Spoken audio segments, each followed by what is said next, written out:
Está começando mais um Acredite Se Quiser. E hoje nós vamos pegar uma carona, não é, PH?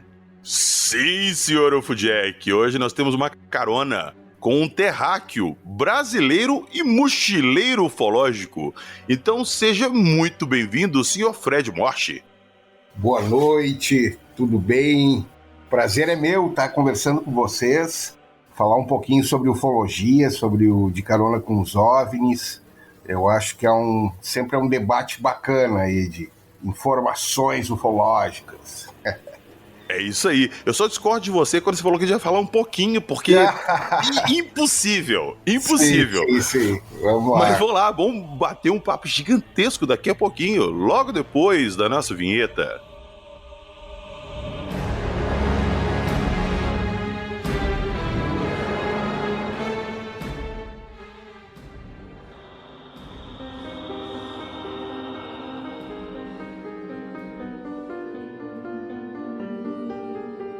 Agrogrifos, Chupacabras, Fulaninha, São Tomé das Letras, De Carona com os OVNIs.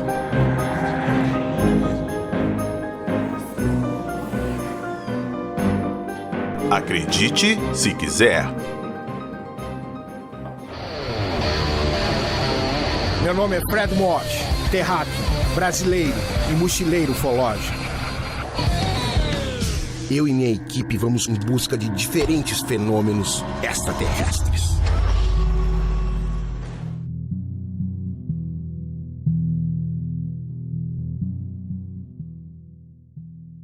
Cara, De Carona com os OVNIs. Eu tava aqui antes da gravação conversando com o Fred, com o Jackson, e eu comentei com o Fred que quando estreou no History o De Carona com os OVNIs, a primeira coisa que veio na minha cabeça quando eu comecei a assistir, eu falei, cara, finalmente alguém fez isso. Porque o Brasil é muito rico de casos de ufologia, já falou aqui de vários casos, de histórias, de cidades com casuísticas, assim, incríveis. E alguém precisava fazer essa viagem aí contando essas histórias. E, pô, De Carona com os OVNIs. Eu vou até brigar e questionar o Fred daqui a pouco de por que não ter continuado, ter segunda, terceira, quarta, quinta, sexta temporada. Mas, Fred, eu queria, do início ali, como que surgiu esse projeto, como que foi a ideia. E eu queria conversar um pouco com você também da logística disso, cara, que deve ter sido uma coisa assim de louco.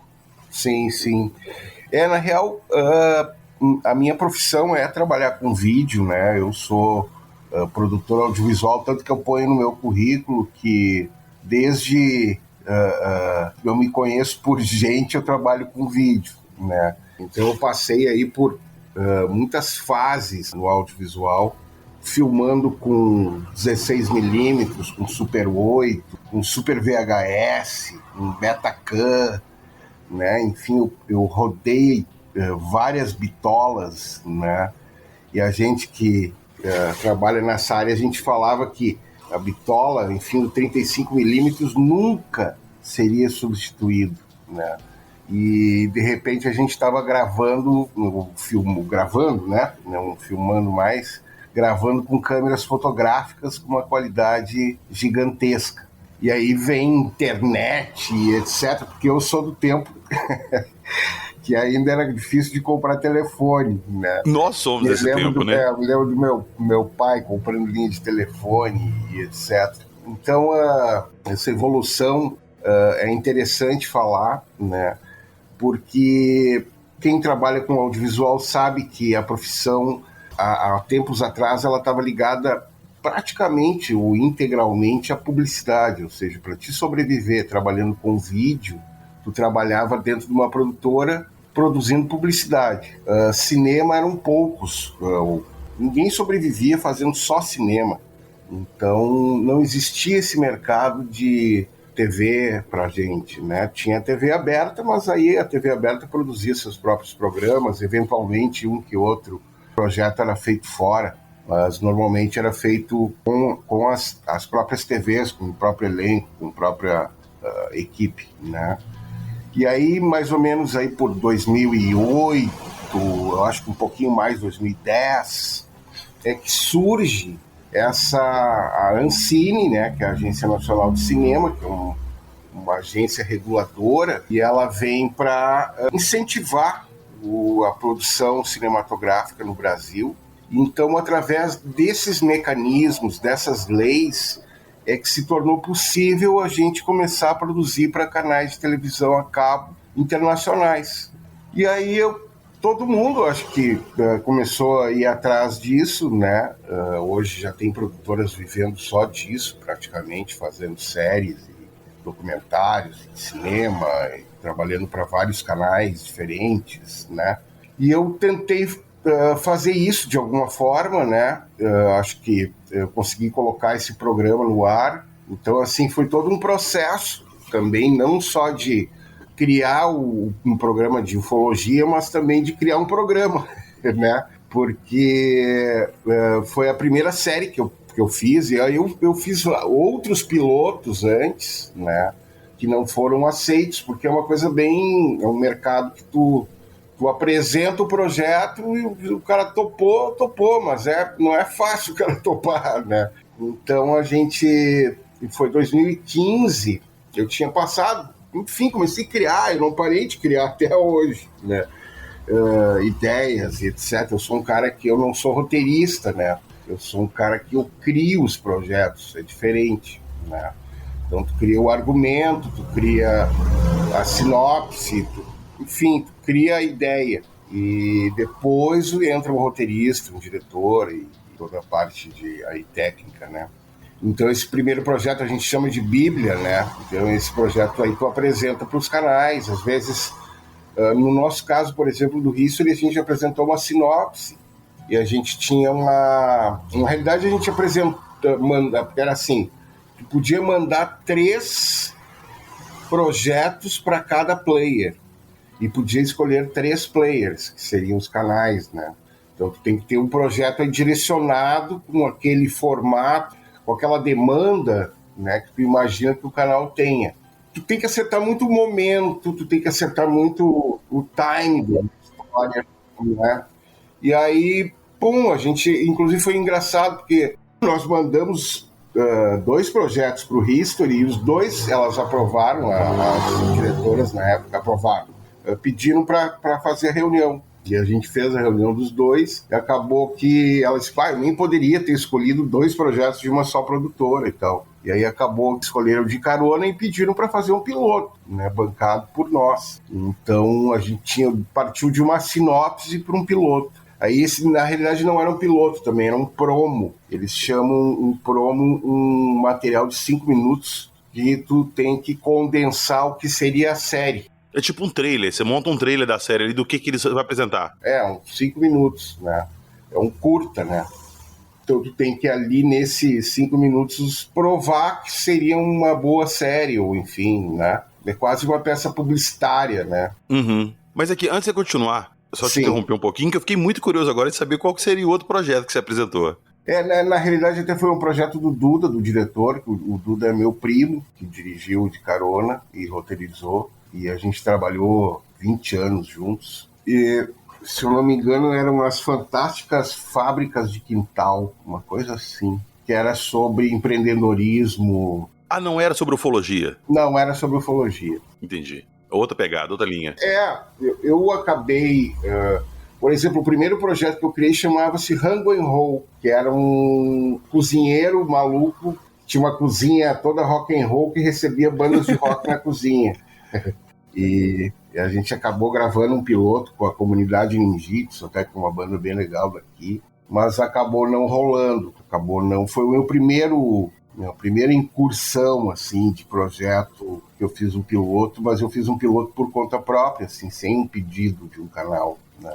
Para ver se alguém compraria a sua ideia. Exato. E aí houve vários interesses e tal, mas ele era um projeto um pouco caro de produzir, porque também esses canais, também as pessoas acham que eles vêm para cá com um monte de dinheiro, né, para produzir pra caramba, e não é bem assim, é bem apertado até as verbas, né? Então não é fácil, cara, esse mercado. Eu imagino. É um mercado no Brasil, assim, bem complicado, além de tu ter que fazer todo um projeto, enfim, que é um produtor executivo que realiza isso, né?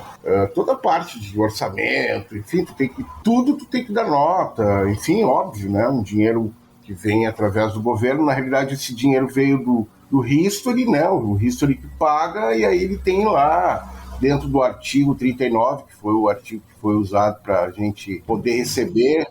Enfim, deu certo, claro, né? Deu tudo certo o projeto e acabou, né? Então, além de aprovar com o canal, tem que aprovar com a Ancine, né? Enfim, uma coisa tá grudada à outra. Então, tu tem ali um ano só para esperar para a grana entrar, aí grana entra, entendeu? Aí tu começa todo o processo de orçamento, né? Porque tu tem um ano Pra planejar, né? não é fácil a coisa. Aí nós tivemos essa apresentação lá pro RIS, eles pediram o piloto, e a gente fez o piloto, tipo assim, demoramos uns 2 meses para fazer, e aí mandamos para eles, tipo, na outra semana nos ligaram aprovando. Então foi uma vitória incrível, assim. E aí começou todo o processo de contratar a equipe, né, de bolar toda a logística. Eu sempre fui um produtor, sempre tive produtora. Então eu queria, como eu tive que trabalhar com uma outra produtora, que também não era tão experiente na época, eu quis ficar à frente do negócio, né? Então toda a parte de produção fui eu que fiz, a direção de produção, de pegar e pedir autorização de tudo, de imagem, de tudo que está impresso ali na cena, digamos, tu tem que ter autorização, né? As pessoas, os carros, o lugar. Então, isso tudo eu, além de apresentar, eu também fiz isso, né? Enfim, capitanear toda a galera também, enfim. Você está ouvindo? Acredite, se quiser.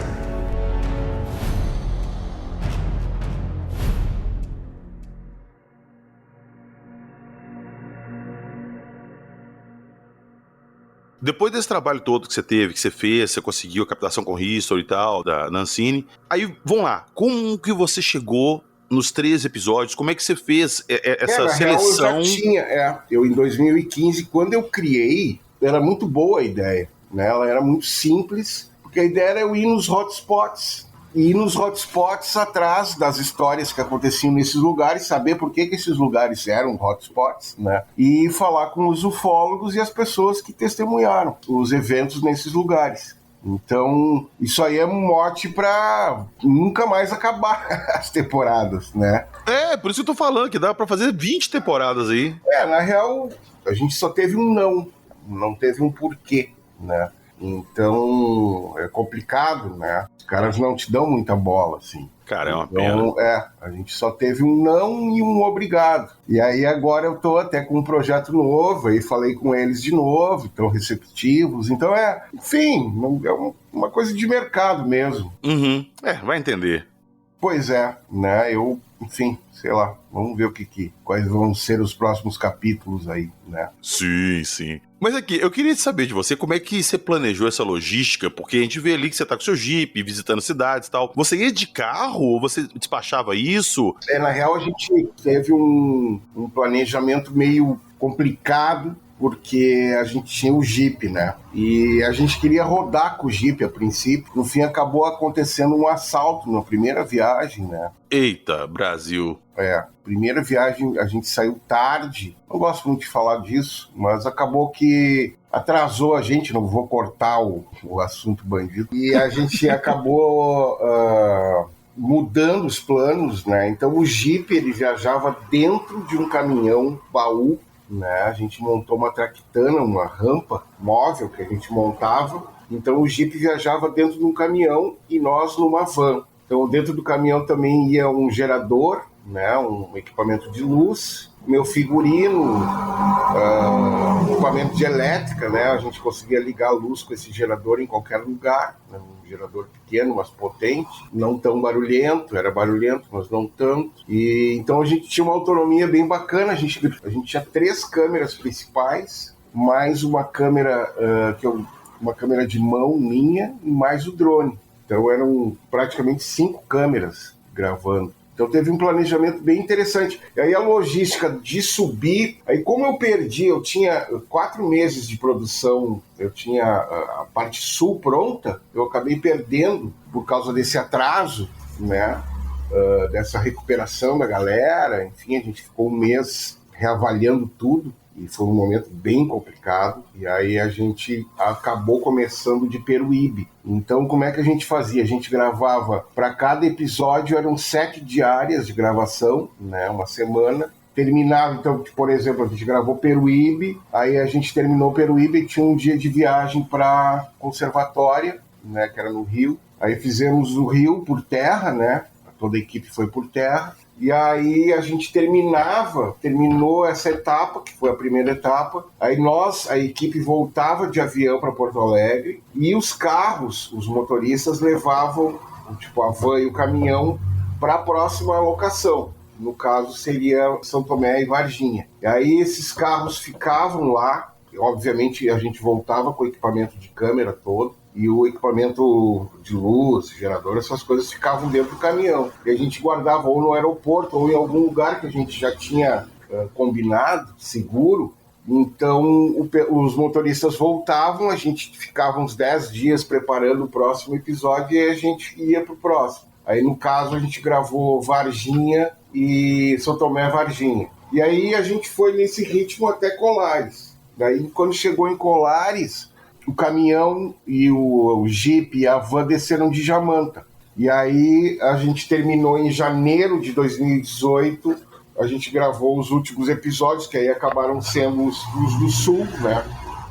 Foi o episódio de Minas do Camaquã, a abertura dos crop circles, lá os agroglifos em Ipuaçu, Cogeva, o Machado. Sim, o Machado. E a parte aqui de Tramandaí. Então foi um processo bem, bem longo, foram 5 meses de gravação nesse processo aí. E antes ainda das gravações eu fiz uma viagem, que a gente chama que é uma viagem de platô, né? Então fui eu e o diretor de fotografia para, enfim, conhecer todos os lugares, gravar com todas as pessoas antes. Então em cada lugar a gente tinha um guia, né? Uma pessoa que nos orientava e que nos levava para os lugares que a gente precisava, para as testemunhas, né? Ou eram os ufólogos, ou era alguém da região indicado por algum ufólogo, enfim. Então, em cada lugar que a gente foi, a gente fez uma viagem de 60 dias, mais ou menos, ininterruptas, né? Ficando 3, 4 dias em cada lugar, como eram 13, né? Então, deu aí uns... não sei se deu 60, mas deu perto. E, cara, a galera não se toca que é um trabalho gigante, porque você falou que você ficava uma semana em cada locação dessa pra fazer 45 minutos de um episódio. Na real era até menos, era 30, né? Isso foi uma coisa também que a gente podia ter feito 26 episódios do material que a gente tinha. E acabou que o tempo era 30, né? Menos até, né? Tem episódios ali com 22, 24. É porque o tempo geral, geralmente, na grade ali, conta com a propaganda também, mas o episódio em si é menor, a gente chama de janela de 30, né? E tem as janelas de 1 hora, que é 52, fica o tempo, né? Seria 8 minutos de break, né? Então, mais ou menos esse o troço. E aí tu grava, tu já tem todos os roteiros aprovados, né? Antes de gravar. Tudo decupado, tudo certinho, né? Todas as ordens do dia, né? Que tu tem, então, tipo, toda a quantidade de cenas que tu vai gravar, tudo decupado. A gente tinha uma equipe de mais ou menos, eu acho que foi umas 13. Enfim, eram 3 câmeras. Tinha um cara desses câmeras que ele também ajudava no áudio. Aí um cara fazendo o áudio só, né? Toda a captação de áudio. A gente tinha um diretor, uma assistente de direção, eu que era o produtor, mais um assistente meu de produção, mais um produtor executivo, mais os 2 motoras, mais um eletricista, eu acho que era isso. E mais o Marcão, e o Marcão que acompanhou toda. O Marcão foi meu consultor de ufologia na série. Olha isso, Marcão, abraço. Grande Marcão. O Marcão me ajudou muito, o Gevaer também, né? Nos abrindo assim toda a UFO, a revista UFO, para a gente poder usar o que precisasse de arquivo, material deles. Então foi muito, muito bacana. A gente teve o apoio total assim, da comunidade ufológica. E eu acho que acabou dando certo essa combinação, porque a gente tem que trabalhar com entretenimento, né? A gente está dentro de um canal grande e a nossa série é uma série Latam, que eles chamam, que é uma série que a princípio seria para passar em toda a América Latina. Acabou que a princípio até agora, que eu saiba, não passou. E talvez passe ainda. Cara, é uma série muito bacana. Os casos brasileiros são muito bons. Né? Enfim, daí deu certo, a gente acabou ganhando, né, o prêmio de melhor série brasileira documental do ano, o maior prêmio da TV brasileira, depois que foi feito esse prêmio, né, depois que começou esse mercado, né. Então tem um grande festival que é o Rio Content, que acontece em abril, maio, e onde todos os canais, e isso acontece não só no Rio, mas em vários locais do Brasil, São Paulo, aqui em Porto Alegre.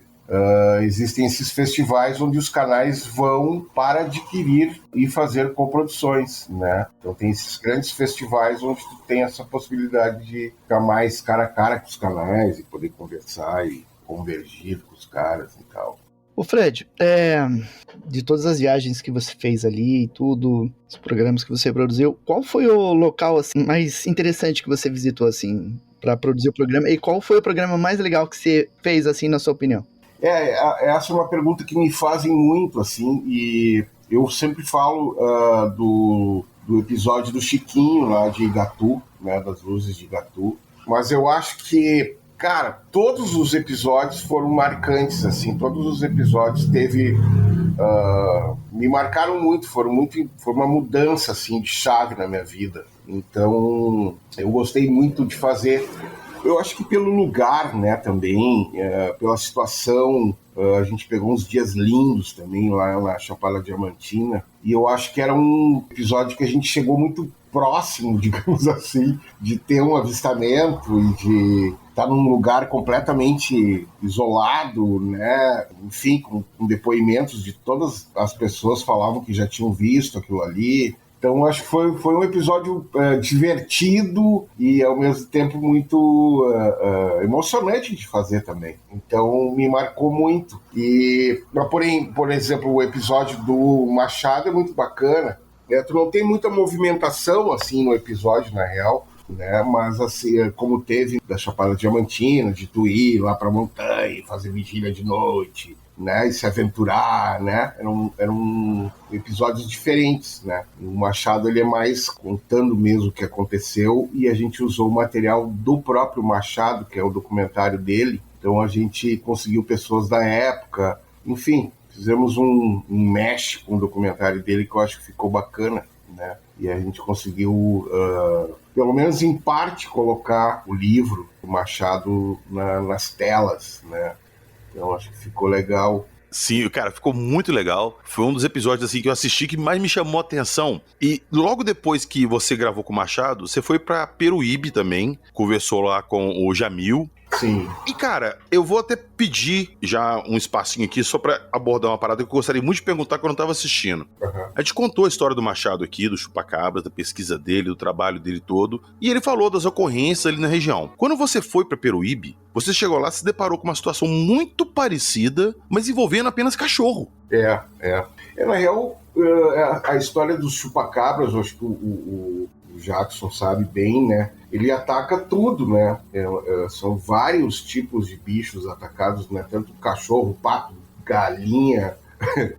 Mas o que eu achei muito legal é que quando o Machado fez a pesquisa na região dele ali, eram patos, galinhas, cabras, ovelhas, mas ali em Peruíbe, quando você foi fazer o programa, a gente viu, basicamente, foi só cachorro. Naquele lugar ali, Tem um canil gigantesco de animais abandonados ali, que são recolhidos, não é isso? Isso, exatamente. Tem um lugar enorme ali, né? Então, ali também tem não só cachorros, mas a maioria é cachorro, né? Ali foi visto um chupacabra alado. Cara. Ele era... O do Machado também, né? Ele acha que era alado, né? Sim. O interessante desse lá em Peruíbe, que você conversou com acho que foi com a dona do canil ali, Chalana, que ela falou que ela viu a criatura deu um pulo de uns 12 metros, apontaram a lanterna nele. Na real ele tinha uns 2 metros, não sei se tinha tudo isso, mas ele até tem ele parece um dinossaurozinho, assim, um canguru bizarro do inferno.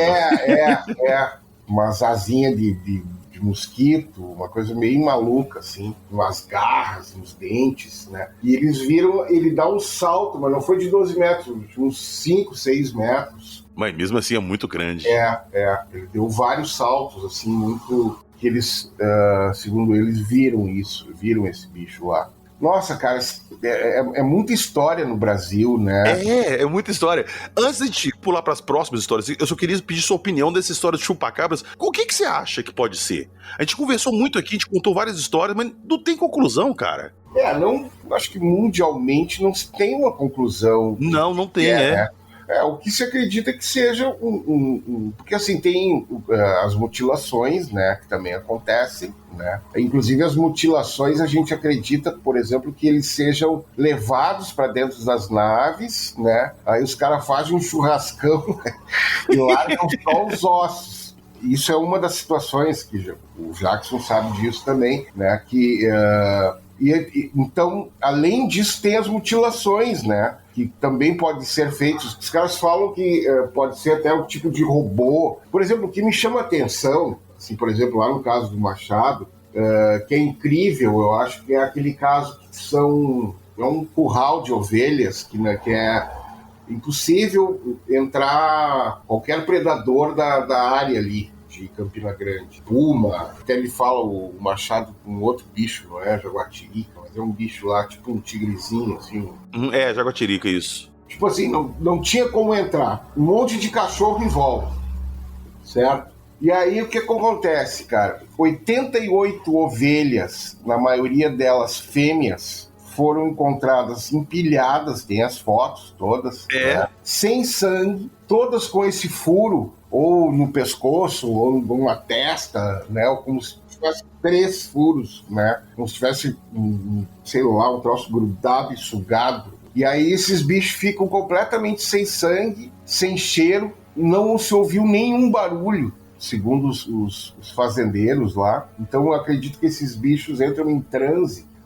De alguma forma esses chupacabras eles hipnotizam, eu acho, esses seres e aí fazem a experiência, né? Ou recolhem o que tem que recolher, enfim, né? Então eu acredito que sejam seres, não acredito que sejam intraterrenos, eu acredito que sejam seres, eu não sei, pode ser um ser dimensional também, sim. Pode ser que não, pode ser que sejam os próprios Greys que estejam fazendo isso, também existem informações disso também, que eles que cortam. Enfim, sei lá, é muito maluco essa história. Só que eu acho que é verdade, né? Tipo assim, o fato é que acontece, né? E, enfim, tem um milhão... Por exemplo, eu tenho um caso que eu conto, cara, que eu tive... pouca gente conhece, até eu falei no Patovni agora.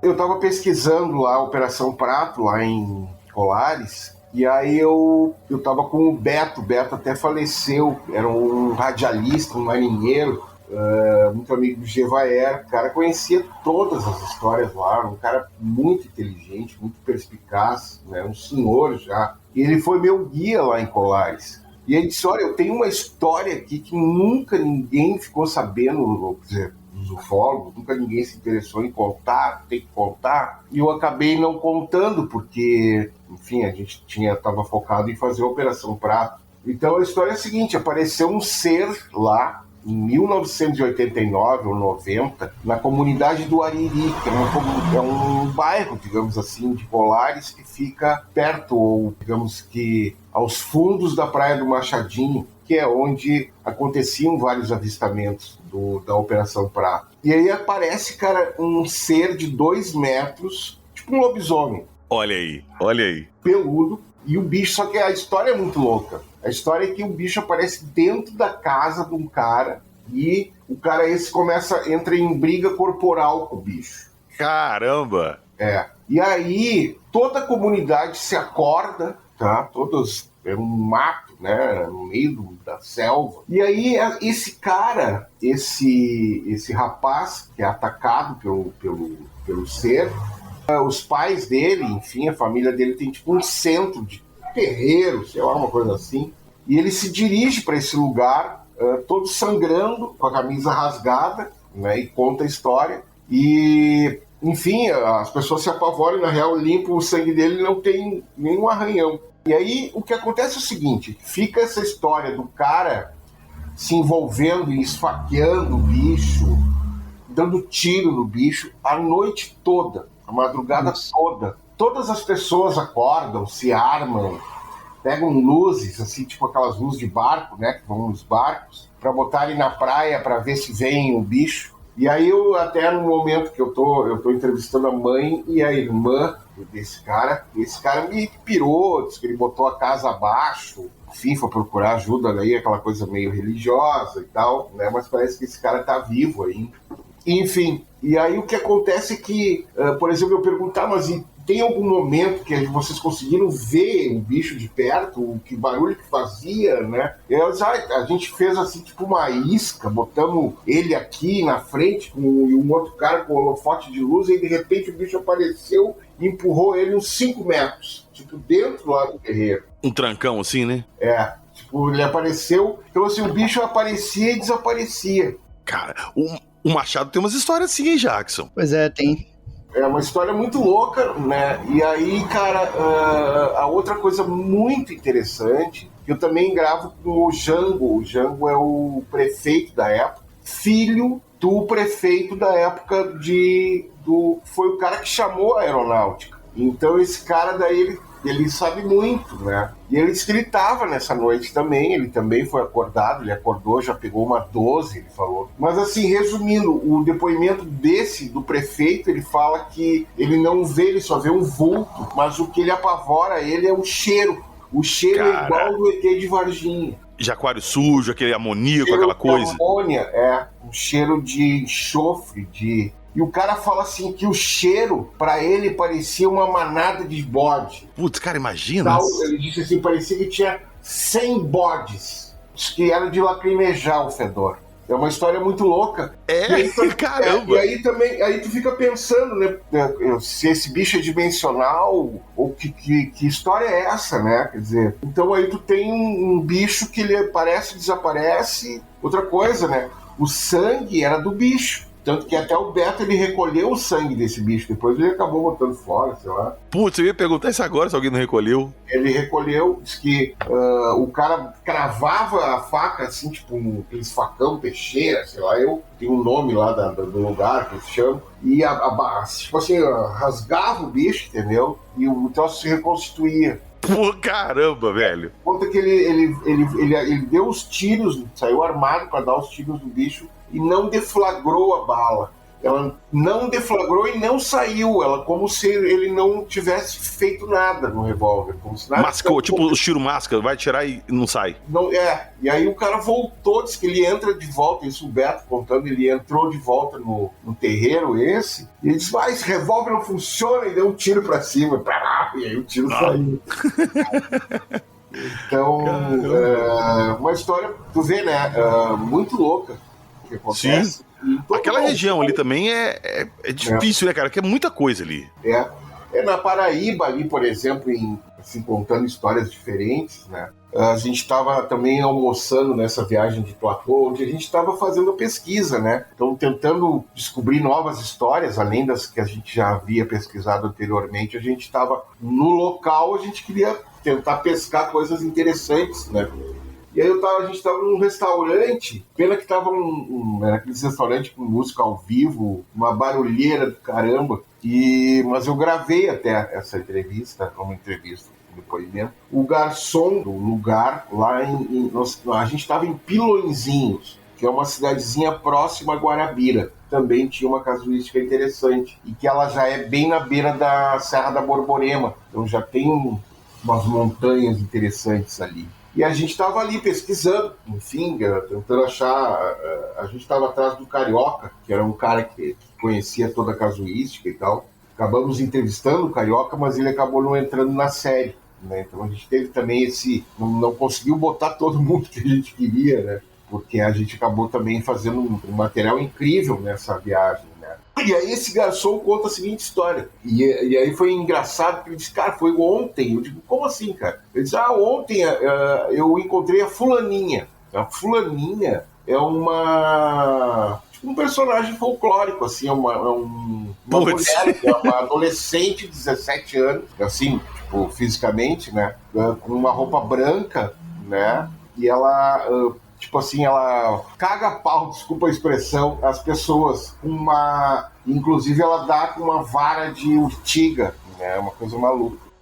Ela bate dos outros com a vara de urtiga, o espírito? É. Cara, e aí eu nunca ele tinha me escutado isso. contando, cara, e me mostrando, assim, que ele, cheio de marcas, assim, que o bicho apareceu pra ele na estrada e veio pra cima dele. E ele só pegou no pau com a mulher. Então, assim, acontecem essas histórias, entendeu? Que se confundem com um fenômeno também. Porque, de alguma forma, são seres, sei lá da onde, né?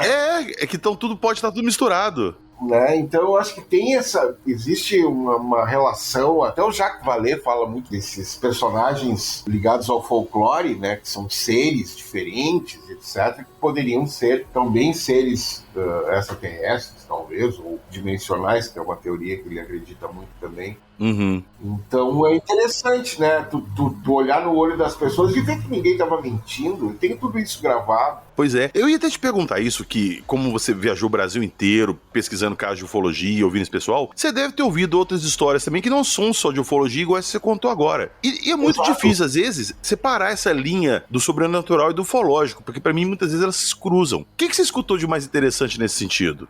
Eu acho que essas duas histórias aí que eu te contei foram as que apareceram, assim, que pelo menos é o que eu tô lembrando agora, assim, de mais fantasmagóricas, né, digamos assim. A gente estava focado em procurar histórias ligadas obviamente, à ufologia. Eu lembrei essa lá de Colares, ela é excepcional, né? Ela é maluca, eu acho que ainda deve ter muita testemunha lá que viu.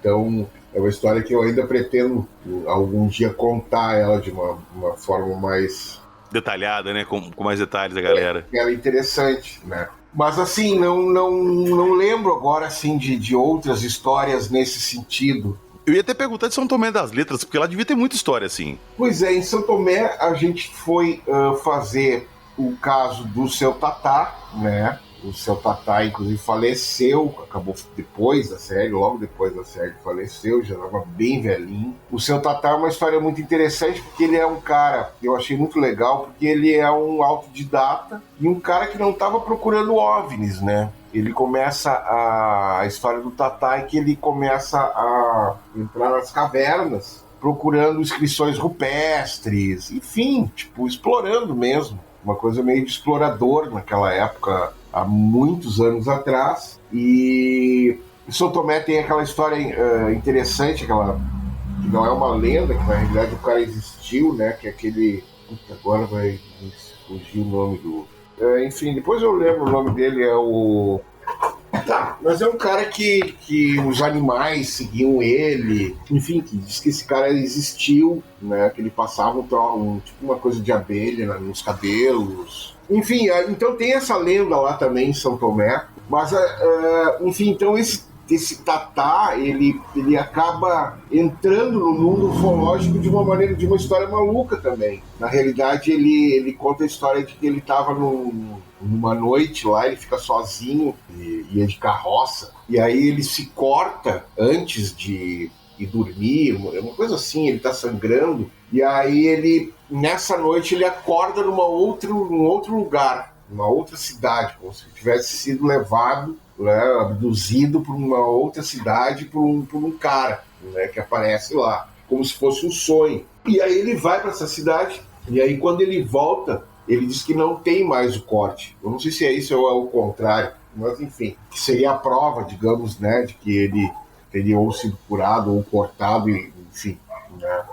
E aí ele acaba começando a se envolver com essa coisa da ufologia, e ele acaba virando um receptáculo, assim, tipo um cara que todas as pessoas que viam ou que tinham algum contato com o fenômeno, gravavam alguma coisa, etc., chegava na mão dele, né? Então tudo que tinha de histórias interessantes lá de São Tomé, o Seu Tatá sabia. Ele tem 2 livros escritos, né? Não só sobre ufologia, na realidade não é sobre ufologia, mas acabam acontecendo esses casos malucos. E ali em São Tomé tinha o caso de uma gravação muito interessante no Pico do Peão, porque esse Pico do Peão, tu olhando lá de São Tomé, ele parece ser muito longe, assim, muito, muito longe. Tem uma visão dele assim a olho nu, tipo, sei lá, são alguns quilômetros, né? E aí a gente teve essa gravação muito interessante, gravada de dia, né? De um plasma, enfim, uma luz muito forte, bem um pico, gravado por um cara lá. A gente acabou não conseguindo entrevistar ele. Mas uma gravação real, uma coisa de dia, então a gente achou muito interessante. Depois tem uma outra gravação também que o seu Tatá tinha, que não era dele, também de algumas formações, que até o pessoal acha passa muito rápido, até passa mesmo. Então ali em São Tomé tinha essas histórias, tinham várias histórias, mas a gente... e a gente entrou com a abdução do Júlio, né? Foi bem interessante, até foi lá em São Tomé a gente acabou gravando com o Gary King também, porque o Gary ele estava no Brasil participando de um evento, acho que em Recife, Piauí, uma coisa assim. E a gente acabou, me lembrando agora das histórias, né? A gente convidou o Gary para ir para São Tomé e acabamos fazendo um churrascão. E aí acabei entrevistando ele para o episódio de Ipuaçu, lá em São Tomé. Então foi bem legal também essa ida a São Tomé das Letras. Assim. São Tomé é um lugar maravilhoso, né? Muito legal, né? Um clima muito bacana. O brabo é que a gente estava numa pressão enorme, eu principalmente, porque eu estava em todas as cenas, eu estava, né? Não pode ficar doente, tu não pode cansar, tu não pode... Enfim, foi um exercício enorme, assim, de fazer essa série aí. Mas foi muito legal, assim. São Tomé foi um episódio bacana de gravar. E tava um grande Pedro de Campo, que é um cara que é ligado também a essa parte mais espiritualista também da ufologia, né? Eu acho muito legal o depoimento dele também. Então, eu acho que, sei lá, eu acho que a gente teve eu acho que o Duda estava também muito inspirado para editar, para montar, né? A gente teve um grande montador chamado Alfredo Barros, que montou a série. Cara, ficou muito legal a montagem ali, a edição ficou muito legal.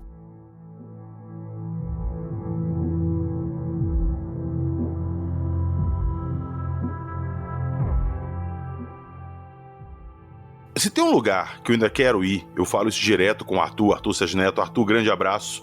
É a Serra da Beleza, cara. E eu vi que você foi lá e tal, gravou, pegaram luzes lá na Serra. O que você achou da Serra da Beleza? Qual a impressão que você tem ali, ufologicamente falando? A Serra da Beleza é outro local incrível, né? Na realidade, o episódio é muito baseado nas pesquisas do Petit. O Marco Petit, ele começa essas pesquisas antes, o Arthur acaba fazendo parte desse grupo, que bem anterior, o Petit acho que fica 15, ele mora lá.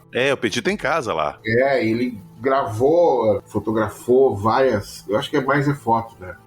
De várias coisas interessantes lá, luzes interessantes, e teve avistamentos, e tem uma casuística gigantesca, e ele tem esse livro. Então, o episódio estava muito baseado no livro, mas também nas pesquisas do Arthur, que a gente contou a história também do Arthur e do Júlio, né, que tiveram aquele avistamento e que a câmera queimou. Então, a gente acabou pegando alguns personagens também mais novos, mais contemporâneos e não tão antigos quanto os que o Petit, as histórias que o Petit havia contado no livro dele. Então, ficou uma mistura, ficou, acho que, bem interessante. Eu acho muito... Cara, lá foi um dos lugares onde a gente teve um depoimento muito, muito, muito emocionado do cara. E esse cara, ele disse que ele estava, ele, a mulher e a filha, e o filho, naquela estrada em que ali tem tipo um paradouro, né, onde a gente fica vendo a serra e tal. Naquela estrada ali, o cara estava vindo em direção à conservatória,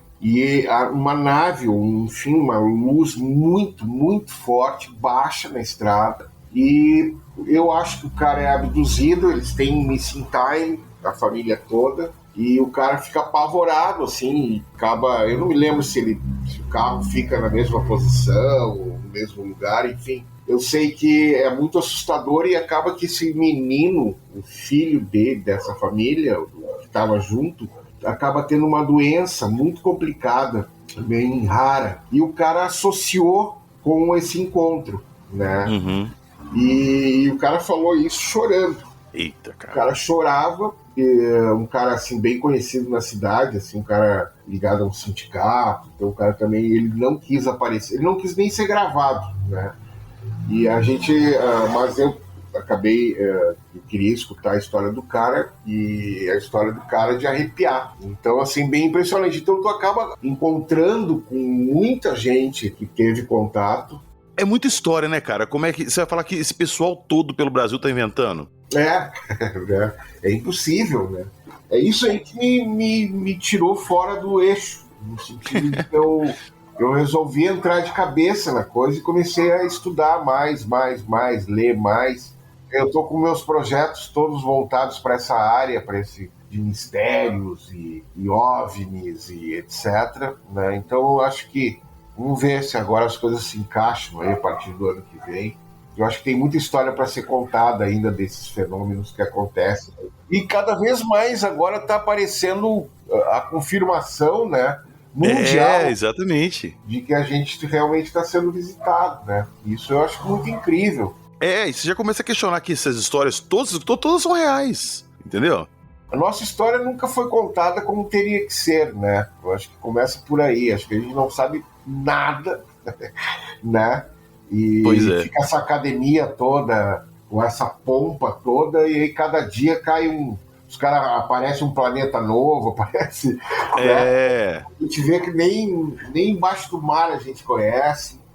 Cara, a gente conhece tão pouco pra afirmar que não tem nada lá fora, né? Eu acho uma afirmação muito leviana. E aí tu entra com toda essa teoria aí, né, do status quo que a gente vive, né, desse sistema quase que escravagista mundial, né, digamos assim, dessa coisa de tu ter que trabalhar para uma grande organização, né? Sim.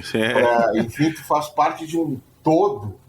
Uma engrenagemzinha de uma máquina gigante. De um organismo gigante e, de alguma forma, as pessoas falam desse livre-arbítrio, mas tem muito pouco. Então, acho que todas essas teorias, talvez, né, mais que os americanos gostam mais dessas teorias mais conspiratórias, né? Eu acho que tem um pouco de verdade também, né? Porque algo está acontecendo há muito tempo. Eu também andei agora também, só trocando um pouquinho, mas eu acho que é legal, estudando hipnose e fazendo alguns cursos, e aí tu vê como também a nossa cabeça pode ser muito mais evoluída do que ela é, né? A gente tem condições de transportar as coisas com a mente, a gente tem condições de... De repente, a nossa mente mesmo cria um elo de comunicação com coisas que a gente nem sabe que existem. Sim. E muitas vezes esse tipo de gente é tratado por doida. É legal falar que eu estou fazendo uns eventos aqui no Sul, né? Os encontros insólitos lá nas minas do Camaquã. E eu até vou levar agora o Tony, que é curitibano, aí o Tony Najar, para falar de agroglifos. Que é um troço que, assim, ontem até eu vi. Eu tô escrevendo aí, e aí eu começo a ver documentário, eu vi uns 10 só sobre agroglifos. Eu acho um fenômeno incrível, assim. Tem pessoas até que não acreditam e tal, mas se tu te aprofundar, cara, não tem explicação. Não é feito pelo homem aquilo ali.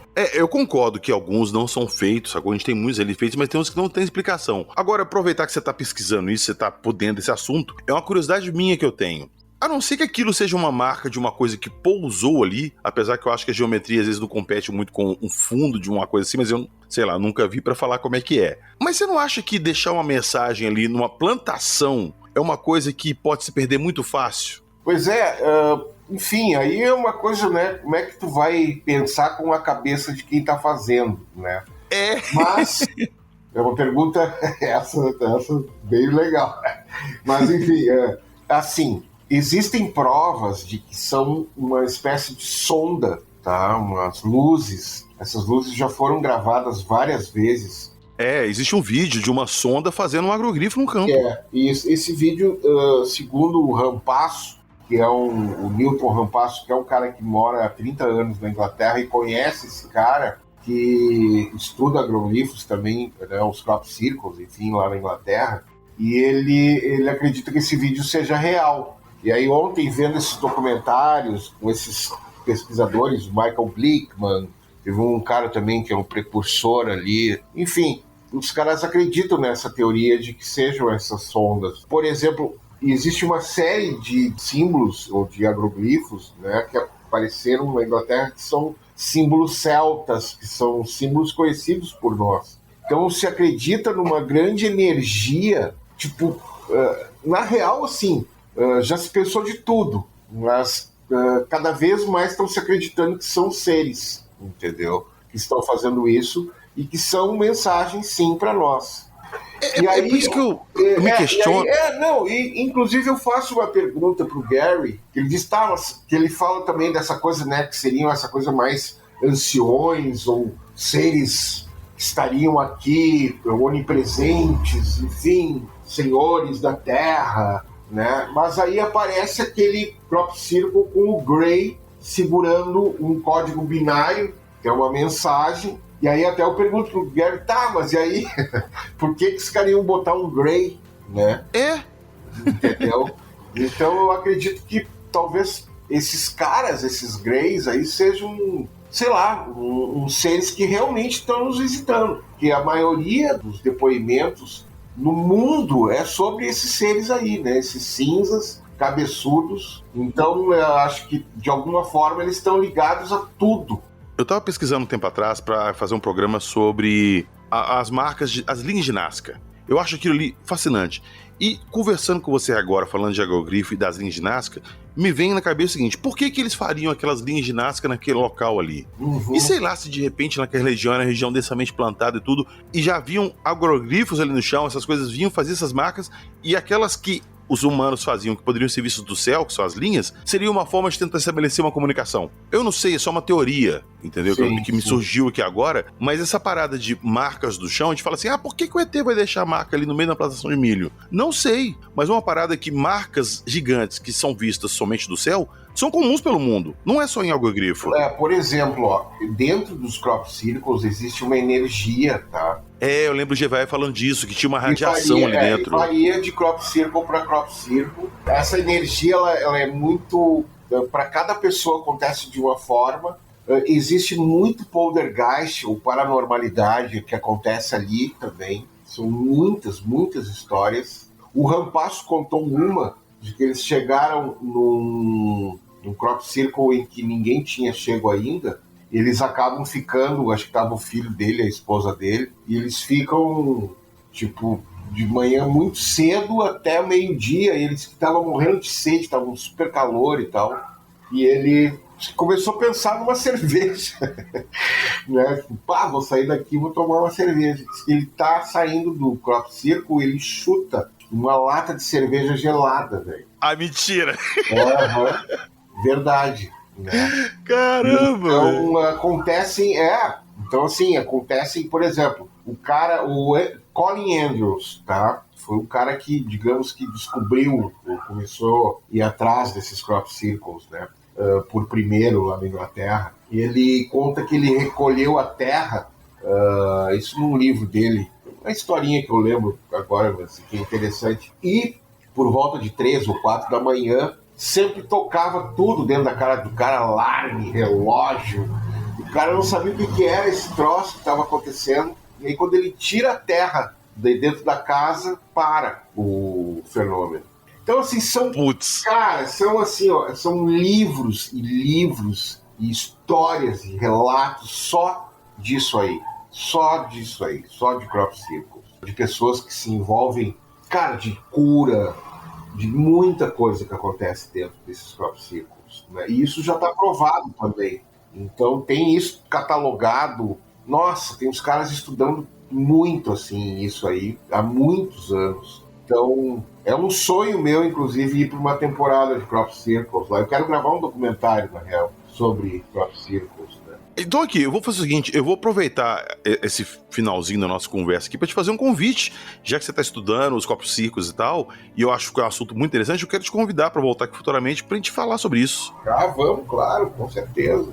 Que isso aí rende demais, cara, é outro papo que vai longe. É um assunto muito, muito interessante, porque também é uma coisa assim, e acabou acontecendo no Brasil. Uma outra coisa que eles descobriram, também que agora está quentinho, assim, porque eu vi todas essas matérias aí, que elas estão ligadas a perto de aquíferos, né? Ou seriam águas subterrâneas, né? Então eles aparecem lá na Inglaterra muito perto desses aquíferos. Também uma outra coisa que aparece são pequenas bolas pretas como se fossem bolinhas de ferro, mas eu não me lembro de que é agora, dizer o que é, sabe?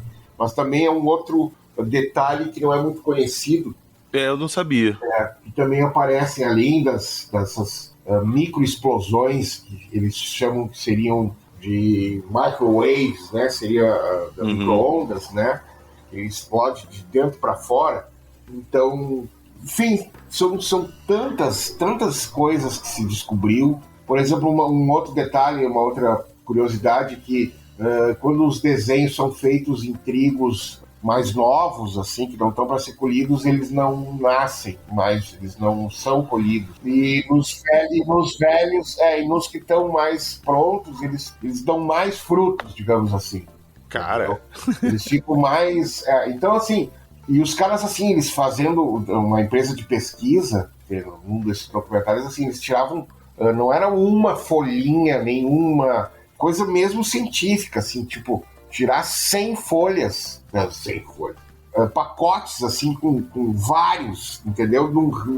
De dentro para fora, indo, assim, 500 metros para fora. E todos esses galhos, essas plantas foram examinadas. De mais de 500 agroglifos pelo mundo inteiro. Então, existem pesquisas muito avançadas sobre esses crop circles e é praticamente ignorado pelos governos, né? Quem nunca ouviu falar disso acha que é uma grande besteira, né? E na real talvez seja os caras que trabalham, os caras que estudam, eles acham que talvez seja a maior coisa que esteja acontecendo no mundo, entendeu? Que é uma comunicação extraterrestre que está acontecendo ali. E ninguém dá bola, né? Cara, mas olha só, eu vou te falar a verdade que eu nunca dei muita bola pro agroglifo, que eu gosto de falar, eu acho assim uma parada muito surreal pra mim, uma civilização extraterrestre vir na Terra e deixar uma marcação numa plantação de milho ou de trigo, que chega um boi ou uma vaca, ela come e a informação se perde. Mas aqui, segura essa conversa, vamos segurar esse papo, que nós vamos falar disso no episódio que você tem agora minha atenção. Antes eu não ligava muito não, mas agora você conseguiu conquistar minha atenção. Ah, com certeza, com certeza. Você está ouvindo. Acredite, se quiser.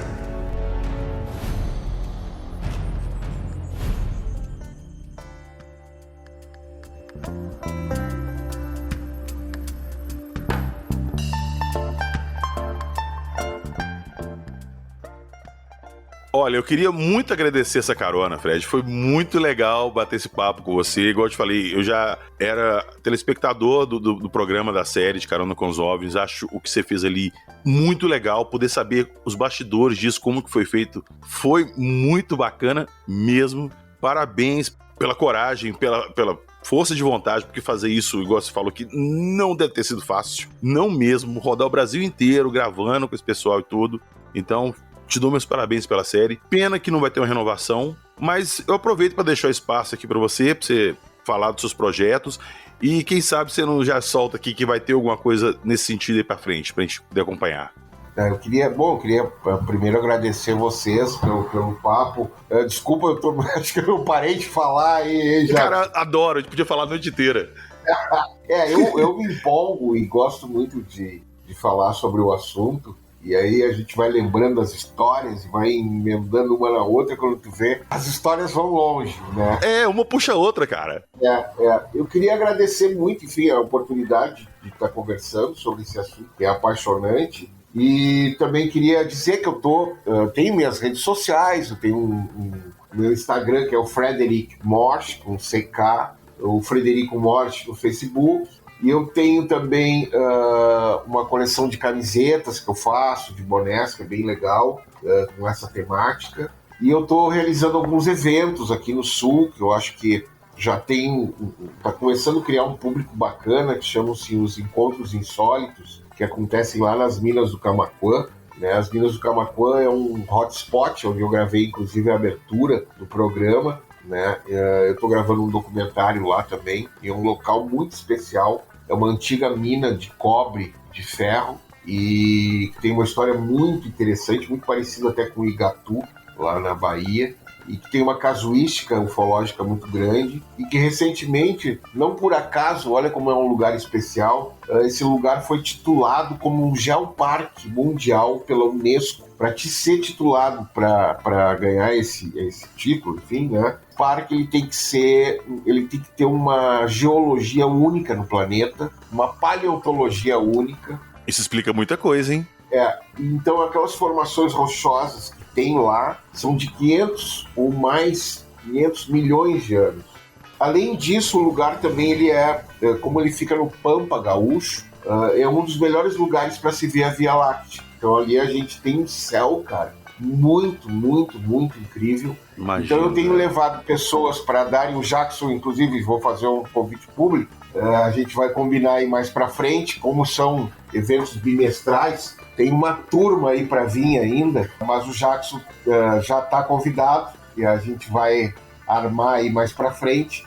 Então o pessoal vem a Porto Alegre, faz uma palestra aqui em Porto Alegre, porque tem que vir para Porto Alegre para ir para as Minas, e daí das Minas a gente vai de carro para lá, são umas 4 horas de Porto Alegre. Então é um lugar muito, muito incrível de se conhecer. Legal. E aí a gente faz vigílias, faz trilhas. Cara, é uma natureza exuberante, assim, realmente é muito, muito incrível o lugar. E além de estar acontecendo lá sempre alguma coisa maluca, né, de fenômeno. Legal, Fred. Eu já aceito, já tá topado, já. Obrigado pelo convite e vamos nessa. Isso aí. Pai, cara, isso aí é muito legal. Ô, Fred, é um evento bimestral que você faz lá? Ele é um bimestral, né? E a gente também tá fazendo em Porto Alegre, né? Como eu falei, eu até mudei os nomes, o Encontros Insólitos é lá, e aqui chama-se Visões do Desconhecido. Que a ideia também é trazer não só pessoas ligadas à ufologia, mas ligadas ao espiritismo, à paranormalidade, a assuntos que convergem, como astronomia, fotografia, né? Então é um projeto que eu convido todo mundo para participar, e aí é só entrar em contato comigo e vamos embora. É isso aí.